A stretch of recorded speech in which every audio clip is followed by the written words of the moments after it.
संसारदावानललीललोका त्रनाय कारुण्य घनाघनात्यम् संसारदावानललीललोका त्रनाय कारुण्य घनाघनात्यम् प्राप्तस्य कल्याण गुणार्णवस्य.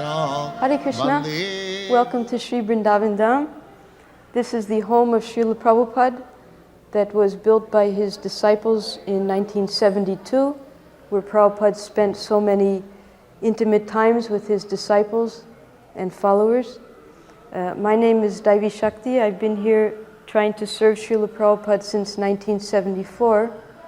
A good portion of that time was spent here in Prabhupada's rooms, cleaning his house and cooking for him while he was present, and then after he disappeared, taking care of his quarters so that the public could come in and see his rooms. So this first room is Srila Prabhupada's darshan area. It's a very large room. Now in the corner of the room is the bed where Prabhupada left. He entered samadhi while lying on this bed. So when Prabhupada was here with his disciples from 1972 to 1977, this bed wasn't here. It was brought here by Hari Sori. He had it donated by one life member. Just when Prabhupada came in around September, October of 77, when Prabhupada was too ill to move much, so he thought it would be better to keep Prabhupada here in the main room. Prabhupada, his asana was always here, and this beautiful desk was carved for Srila Prabhupada. This is where Prabhupada would greet his guests and also where he would do most of his translation work in the house, although he did do a lot of translating in his upstairs bedroom at night. So Prabhupada would, in the evening time, he would have the house open for public darshan, and many devotees, many visitors would come and ask Prabhupada questions, or Prabhupada would have readings going on, and that would be just before the arti time in the evening. This is a picture of Radha Rasa Bihari at Bombay. This photo used to go everywhere with Srila Prabhupada to remind him that he had an unfinished task there in Bombay. So of course when Srila Prabhupada entered samadhi, the photo stayed here. Prabhupada would often look at this photo and say that he had made a promise to Radha Rasa Bihari that he would complete their temple. So when Prabhupada came back from London, he specifically went to Bombay to try to get the temple finished before he finished his pastimes here. But unfortunately, it wasn't able to be done until the January after. It wasn't open until the January after Prabhupada disappeared. This is an old photo of the original Berry Place temple that we found here in Prabhupada's house and have been preserving it.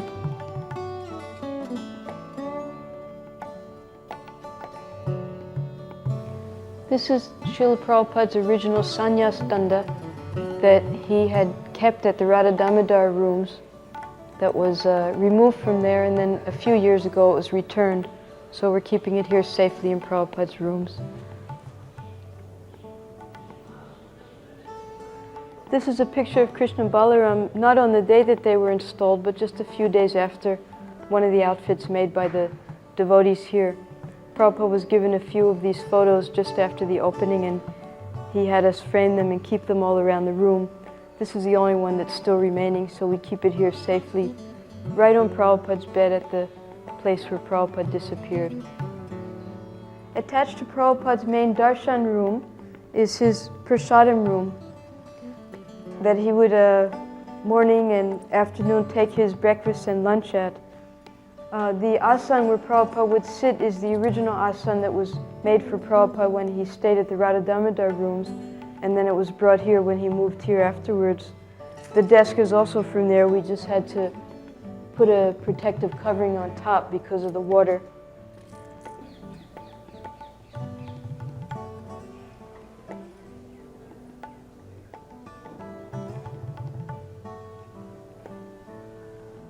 This is the palanquin that Srila Prabhupada was carried around the temple with when he was extremely ill in the later days. And then after Prabhupada entered Samadhi, they took Prabhupada on the Antim Darshan, that's the final darshan, when Prabhupada took darshan of the major 7 temples, and also the deities had darshan of Srila Prabhupada for the last time. This is the etiquette and the system for the pure devotees, the acharyas, when they enter Samadhi. This is one of the original Srimad Bhagavatams that Srila Prabhupada would use for the translation.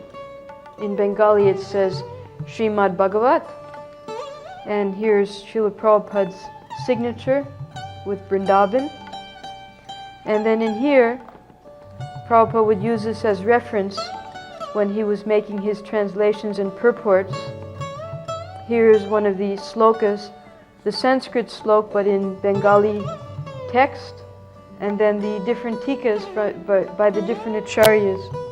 These books, I was told, were printed by Srila Bhaktisiddhanta Saraswati.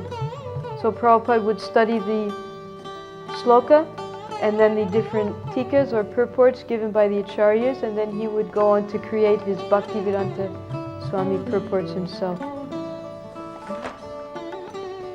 This is a dictionary that Prabhupada or his servants would refer to for word meanings. These are laminations of Prabhupada's letterheads that he used to use when he lived in Chippiwada at Delhi. These are his memo pads.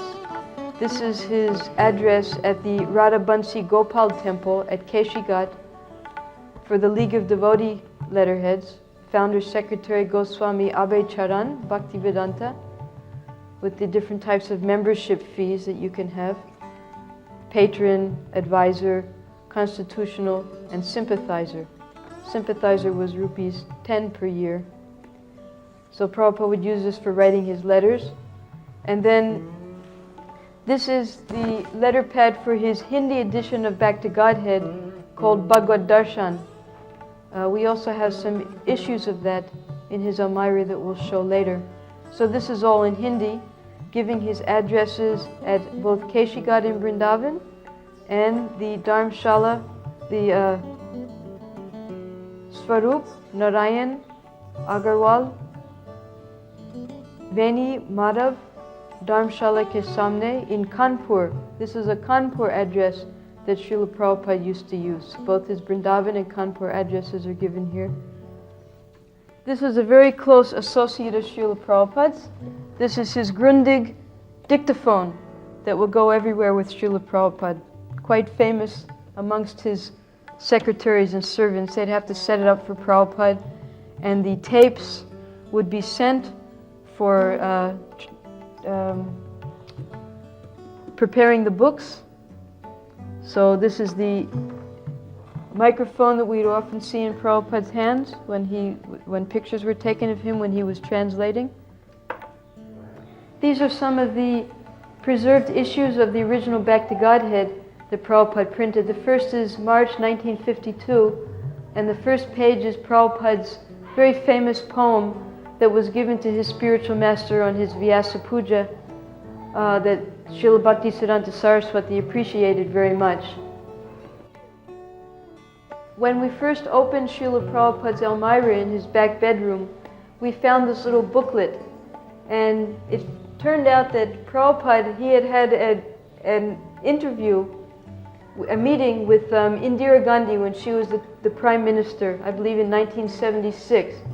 And before that meeting, Prabhupada had jotted down 10 notes that he wanted to present to her to grant immigration for 500 foreigners, which was approved, but it never happened. He wanted all the MPs, the Ministers of Parliament, to be initiated Brahmins. He wanted the elder son of Indira Gandhi, Sanjay, to be the king, and Indira Mother the queen, so that a proper monarchy could be set up in the country. He